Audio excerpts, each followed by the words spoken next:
folks. Welcome to Calvin's Got Game. I'm Calvin. I'm Lewis. Today we're going to do a video on a topic that I think is important to the game industry. We're going to do our top 10 colorblind friendly board games. Yes.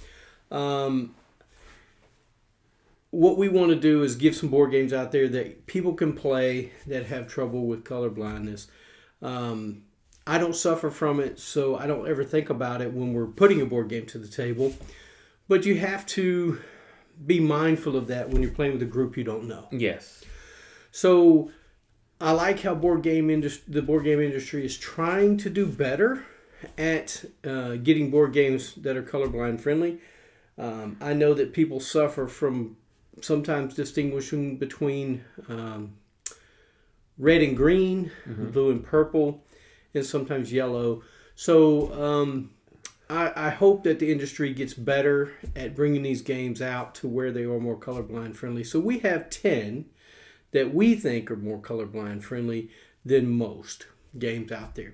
I'm going to do 5, and Lewis is going to do 5. And how I made my list was, my number 5 is probably I don't want to say it's the least colorblind favorite, but it has some aspects that might be a problem if you're colorblind. But I think the game still can be played if you have a colorblind issue. Lewis, how'd you do it? Same thing with you. I went and actually looked at the game and double checked on the information. So my top 5 went a little bit more issue with it. Not issue, but a little bit more harder to explain for a colorblind person to the least. Okay.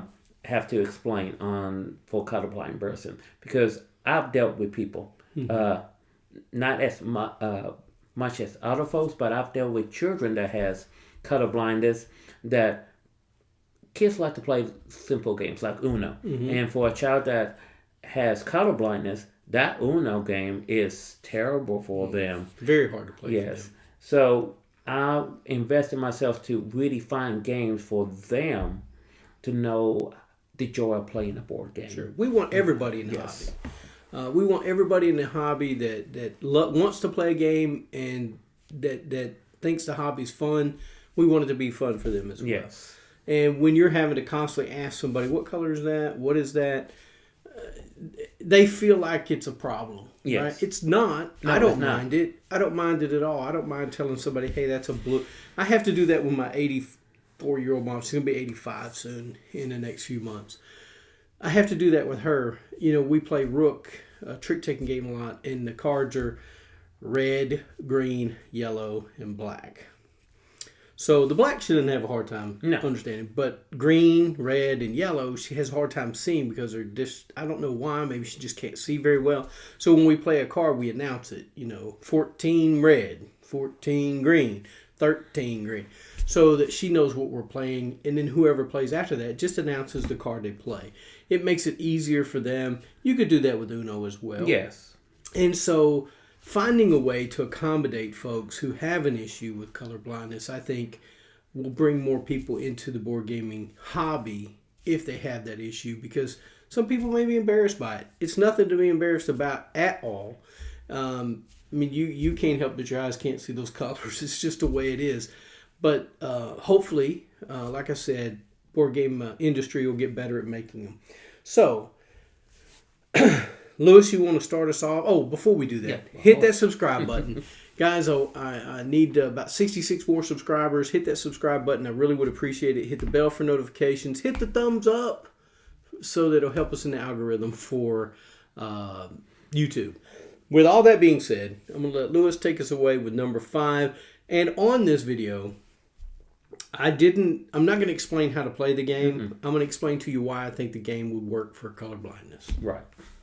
Now, my number 5, it is a 2006 game, publisher Mindware.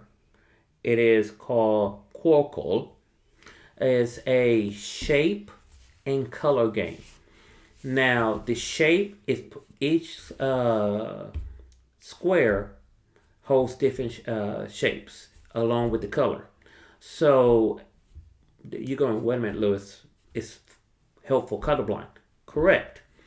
but the colors are just enough difference from dark to light that can be discerned from each other.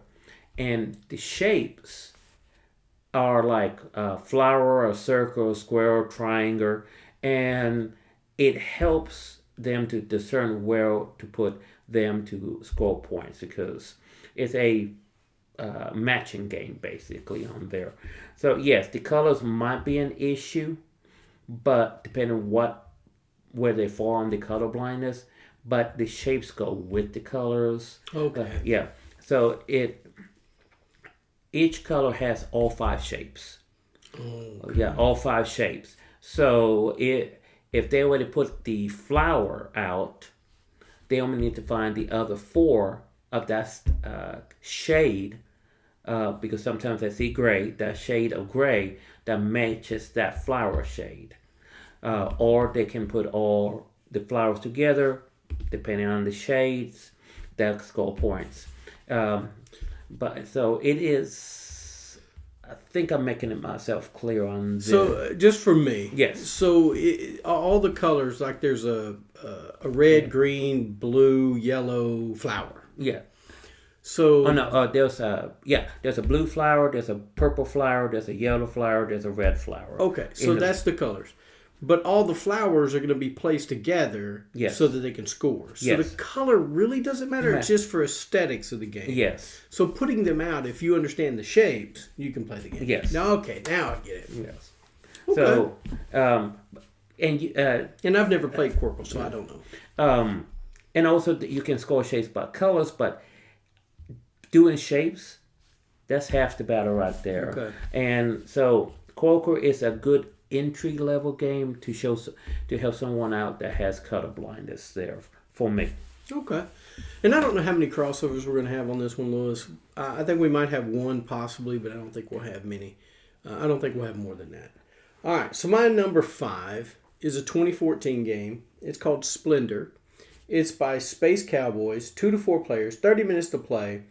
And the reason I think this game could be played with someone that suffers from color blindness, it has big icons of the jewels on the chips. Mm-hmm. So I know that they're color coded, and I know when you're trying to buy cards, it just shows a blue, a green, a brown, and a white or red. I understand that, but I wish they'd have put the shapes of the jewels on the cards that you had to pay for, right? That would have made it a little bit easier. But if someone understands that, the diamond is the white, the blue, and the topaz or whatever it is the blue, emerald is the green, the shapes are different enough on the jewels that if they can memorize what it is, they'll know what color it is. Right. So the game is not completely colorblind friendly, I don't think. But I think it's one of those that you could teach someone that suffers from colorblindness to be able to play this game. And I think they would enjoy it. Yeah. So my number 5 is Splendor. I try to do different enough so we can both have different. Because Splendor was on my list. I'm going, you know what? Calvin might have that one. So I took it off my list. That way we have them more broader games here. Sure. We want to make sure we get as many as we can for you guys to go try. Yes. Or if you have friends that are colorblind, you can tell them to watch this video. Hopefully they can find something they like. My number 4, a 2009 game, GameWorks Sorrel publisher. I know I'm sorry I'm messing up the publisher. It's called Japur. Now, you played this game before. I have. It's a very colorful game, Yeah, Lewis. it's a very colorful game. Well, how does that help with the colorblindness? Please tell us, Lewis. I will tell you. Maybe you will, maybe you won't. The chips, there are chips that if you turn in so many cards, you get like 5 cards, you get a chip that has a 5 card symbol on it. And on the opposite side, it worth so many points. 4 cards, 4 chips, so on. But the chips are lined up. They have images on there. There's a peacock. There's a shoes. There's a coat. All different colors. But the cars to turn them in to get those chips coincides with The the symbol. on the chip. symbol. Yes. So if you need fabric, which is I think the red or orange, the fabric it deals to make a garment, a shirt. So okay, I need this for the shirt. All the same uh, cars have the same symbol or the same artwork. You turn on the symbol artwork, you get the shirt one. Mm-hmm. There's one that have artwork of a for tea leaves, and you go, okay, I need this. Turn in, you get the one with the leaf on it, and so everyone go, it's too colorful. Yes, but if you look at the images, the artwork on the cars, it corresponds to what the chip will make on there. A lot of folks did not notice that. Well, it's because when you just don't notice it because you're trying to focus on the color because Yes. the issue. So, but putting those symbols on there makes the game playable for someone who can't see the colors. Right. So that's why Jaipur is my number 4 on there because with the artwork on the cards and the artwork on the chips, it makes it possible for a colorblind. I thought about putting this on there, but I kept going back to the color because I couldn't remember if it had those things, symbols on the cards or not. So apparently it does. Yes. Which makes it a good choice for, and it's only a 2-player game. Yeah.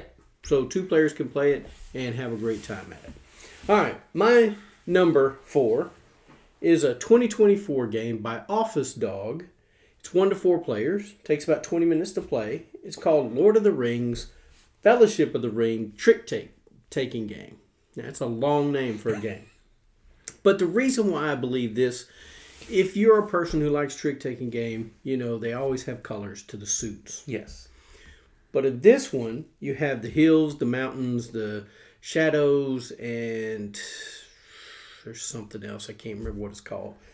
But they all have a symbol on the card. Mm-hmm. So you know that card is the hills, that card is the mountains. It shows a mountain for the mountains, and it shows a leaf for the forest. That's what it is. It shows like a leaf for the forest. And the other ones have symbols on them as well. So you can play this game by just looking at the symbol. If somebody plays a card out on the table, you'll know what color it is by the symbol on the card. And you just match the symbol in your hand. If you have one higher or whatever you need to play the card. Or if you need to flub off, if you can't follow suit and you want to just, give a card out there that doesn't matter, you can play anything that has a symbol on it that you want to get rid of. So I think that the Lord of the Rings, Fellowship of the Ring trick-taking game does a great job. And this is a 2024 game, so it does show that board game designers and board game publishers are making more color-friendly board games. So this game is a lot of fun. If you like Lord of the Rings, not a huge fan of Lord of the Rings. I've said this many a times.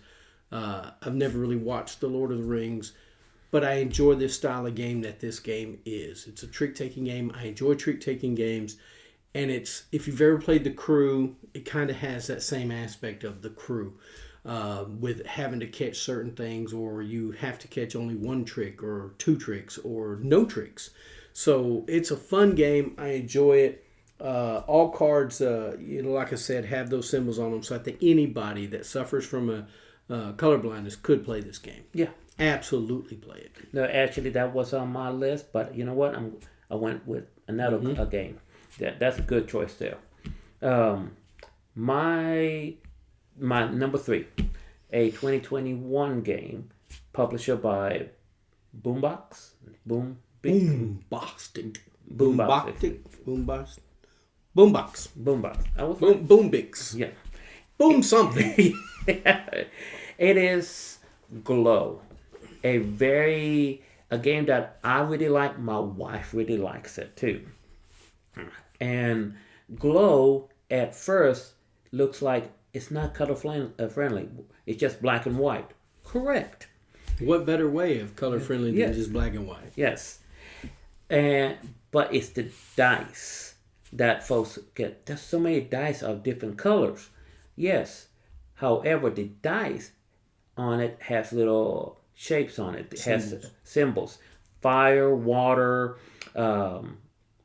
leaf or grass, So the dice, when they roll, will have the shape of what they need visible. Now, yes, when they begin, there are certain characters you get right off the bat, and it shows in the top right corner just the color of the dice. Mm-hmm. Well, when you begin, you have each other. Oh, those are red, and you give them the red dice, mm-hmm. and that's it. They don't have to worry after that. After that, it's gone. If that step is done, that's it. They don't have to worry about it. Now, as you draw cards, there might be one or two that will have that same symbol. Easy to help out. Just this one is blue, but that's it. Everything else on the cards, what abilities they do, they show symbols. How to go on the path, they show symbols. So it is a very heavy symbol game. Not much colors. It literally is. The cards are mostly black and white. Mm-hmm. The paths are black and white. Yeah. And the only colorful thing is the color of the dice in the game. So it is a very easy to pick up for colorblind folks, I believe. Yeah, I think it would too. I think if, like you say, the dice that they need, they're going to show you the card or whatever, because you're playing the card down anyway. Yes. And someone could help you give you the dice you need. But the symbols on it tells you what you earn. Yes. So I think, it could be a good way to play a game that has a little bit of color. As a color, person who suffers from color blindness could play this game. Yes. Yeah. All right. So that's a good choice, Lewis. My number 3 is called Quirky Circuits Penny and Gizmo's Snow Day. This is by Plaid Hat Games. It's a 2022 game, 2 to 4 players, 15 to 30 minutes to play. Now, in this game, there's some components that are round chits, little cardboard chits. They either have a flag on them or dust bunnies. You never use both at the same time. So you're either going to use flags or you're going to use the dust bunnies, depending on which character you're playing with, whether it's Penny or Gizmo. So the components are easy to see. You really don't have to worry about what it is on which one you're playing. You just know you got to go pick it up. It doesn't matter what it is. You have to go get it. The cards are blue and yellow cards, but the good thing is on the back of them, you can see a white arrow. It'll either tell you it goes left or right, or it turns you all the way around, or it turns somehow, so that you know what somebody else has in their hands. You can see those cards, the backs of those cards that have those symbols on them in white on a blue or yellow card. So it shouldn't be too hard for them to check that out and see. But on the front, it does have a nice colorful picture, but it just shows you an arrow in, I think it's in white or black, I can't remember. But it shows you which way to turn the robot or the ski or the penny or the gizmo. So I think the game is colorblind friendly. I think it would work great for somebody who wants a programming game that can sit down and play this game. You can play it with up to 4 people. It's a fun little game. It's very quick to play. I think Quirky Circuits, Penny and Gizmo Snow Day would be a great game for somebody who has trouble with color blindness. You know what? I saw it on my research, but I didn't know about the game much, so I couldn't pick it. It's right there, Lewis. I actually own it. Awesome. Yeah. My number 2 is a game. It's a series of game, but I really like it, and of course I own it. And I've opened it up going, yes, it is a color-friendly game. Call to Adventure, 2019 game, Brotherwise publisher. It is a storytelling game. A lot of components to throw out there to acquire cards for your deck building area. And a lot of folks, well, you throw in stuff, how they can tell, because they're colored. Each card has certain colors that you got to match. But you don't need to worry about the colors because it's more about the shapes on there. Symbols. Yes. It is. There's a dark side and a light side. White and black. Simple. You want to go white? You go to the lighter color. Black, the darker color. No problem there. When you're throwing out rune stones to see if you make the requirements, it's shapes. Yes, they are colored in the game. But but it's also shapes. Certain shapes require for each group. So the colors don't even matter. They just did it for aesthetics, I believe. Even in reading in the card, it shows you the shape you need in the color, but the shape is there. So really, the color is not needed. The artwork, they do have a nice artwork, but the artwork has nothing to do with the game other than doing flavor for the game. Mm-hmm. So call to adventure, to play it, to acquire cards. It is my belief a good colorblind friendly game because you really don't need to pay attention to the colors on there. Even the little tokens, red tokens, they only use for one thing. You don't have to worry about any other use for them. So yes, and it shows you when you earn one. It's a symbol how you earn it. Yeah, it's a little symbol. So Brotherwise did a great game. They probably didn't know they did a great game for colorblind folks with the Call to Adventure series, because the same thing goes throughout the whole 3 box set they have. So for me, thumbs up to Brotherwise Games for making a game. They might did it intentionally or unintentionally, but I think it's one of the better games on my list for colorblind friendly folks. I'm going to say they did it intentionally. I think they did it on purpose. All right, my number 2 game is a 2020 game called Micro Macro Crime City. The reason I think this game is a good game for colorblind friendly folks, like your Glow game, this game is just one big folded out map. And you have a scenario of what you have to do. You have to find out who committed this crime, what happened. And so you're following, it's kind of like a Where's Waldo with no color. Okay. The map is completely black and white with stick figures and cars, and it's just very minimalistically drawn. And so you're looking at this map, and it may be, where did the guy's hat go? Who stole the guy's hat? So you're following this guy. You have to find him first at the location that's telling you where to find him. And then you follow him where he goes, and you look for things, clues, that how he lost, who stole his hat, how it got lost, right? Yeah. So I think Micro Macro is a good game for somebody who is colorblind because it's printed in black and white, and it comes with a little magnifying glass so you can look closer at the board. So if you have somebody who's visually, can't see real well without glass or anything, that magnifying glass helps a little bit. So you can help bring that closer to them. But it says it's it is a 1 to 4 player game. Takes about 15 to 45 minutes to play. It's by Pegasus Spiel.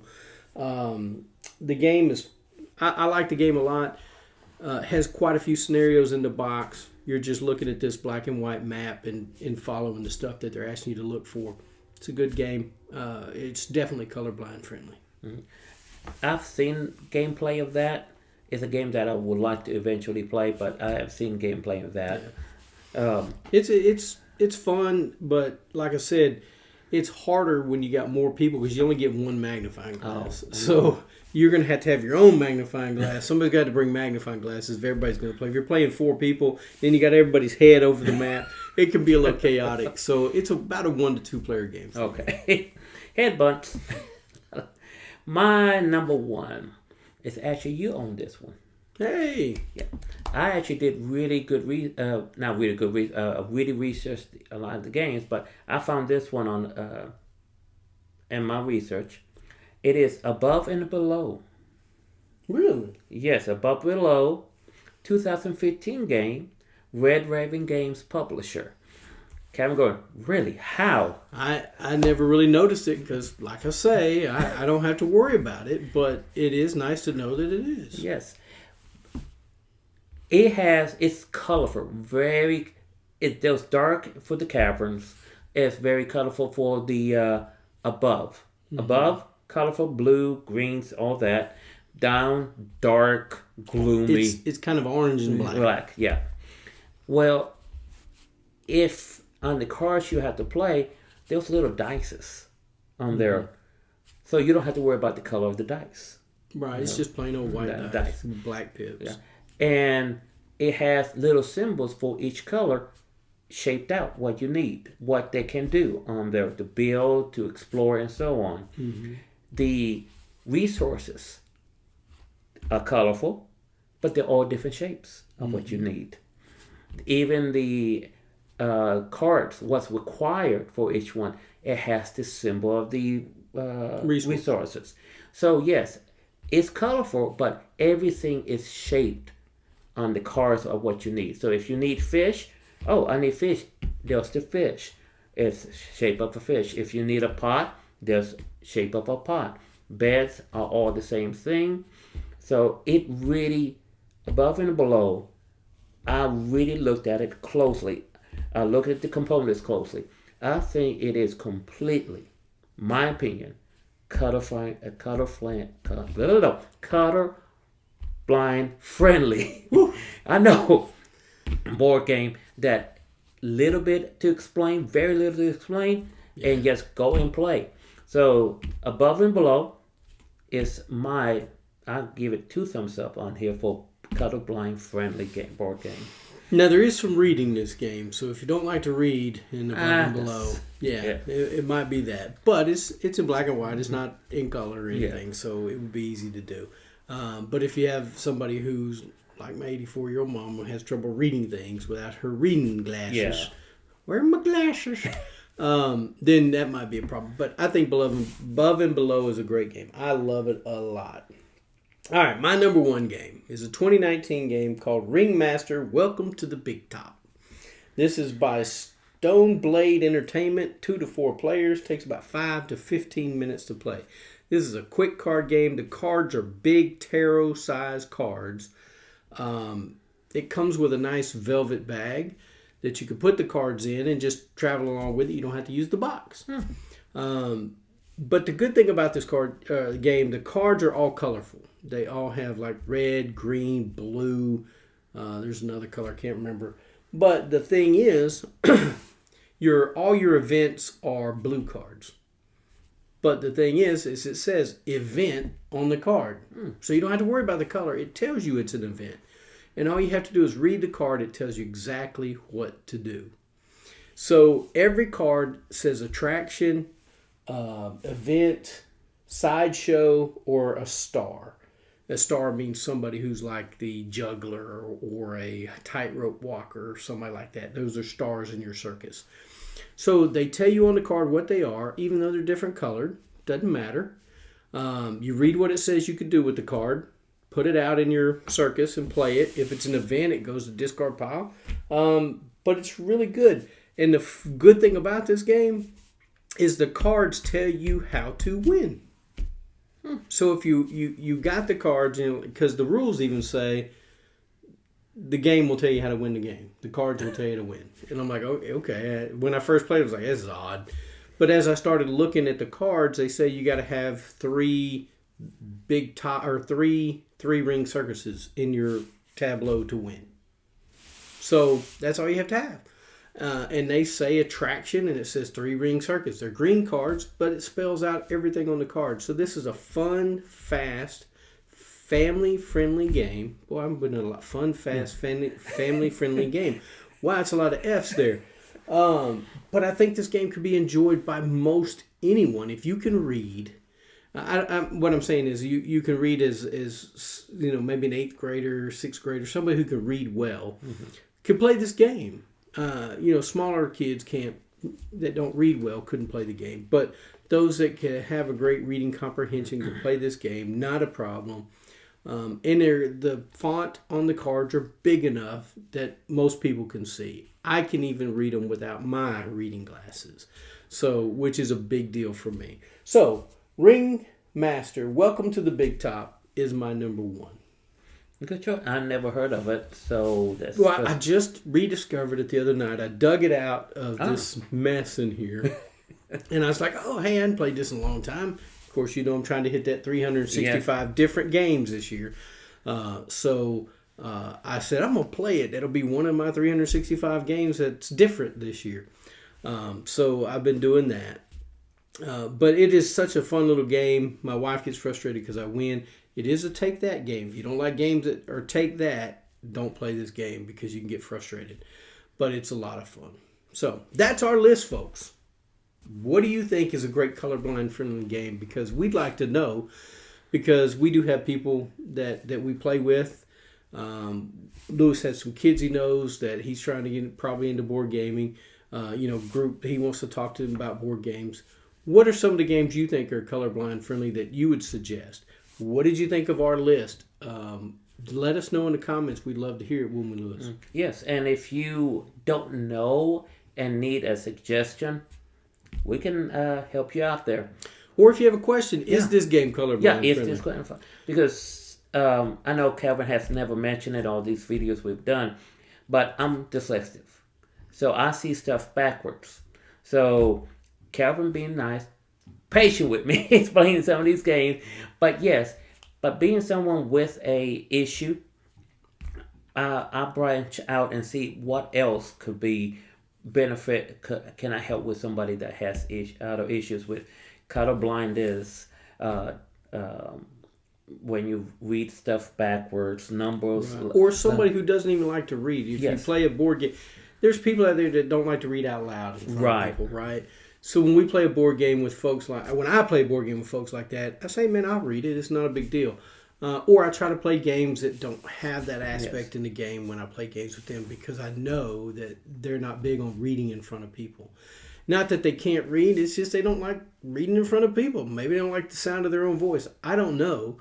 But I want to make their gaming experience fun, right? Yes. That's what having people in the board game community and bringing people into the board game community, getting people to the table to play games. You want them to have fun. So we want to make sure that we aren't contributing to somebody not wanting to come back or not liking a game because it had something in it and we could have done something to make the game better for them. Yes. That's what I want to do. I want to make it better for them to be able to play games and enjoy them. So, guys, let us know what you think. We'd love to hear it. Don't forget to hit that subscribe button and hit that bell for notification, because we'd like to have you as a subscriber. We'd like you to watch the videos. We're glad to have you aboard. For those that did subscribe in the last week or so, welcome aboard. We appreciate you. And those that have commented on some videos, thank you for that. We appreciate it. And if you do comment, what'll happen, Lewis? They'll be read, right? Yes, they will be read. They will be answered. We will say something. We will put the comment on a video at some point. It may not be right away, but it'll get on a video for sure. Guys, I just want to say one more thing. Get a board game to the table. Spend time with your friends like Lewis and your family. And I do thank you for watching Calvin's Got Game.